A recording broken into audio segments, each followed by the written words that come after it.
پھر کہنے لگے کہ فرشتوں، تمہارا اصل کام کیا ہے؟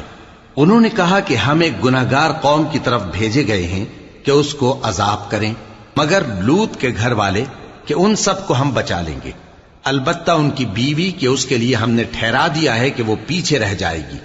پھر جب فرشتے لوط کے گھر آئے تو انہوں نے کہا کہ تم تو ناآشنا سے لوگ ہو۔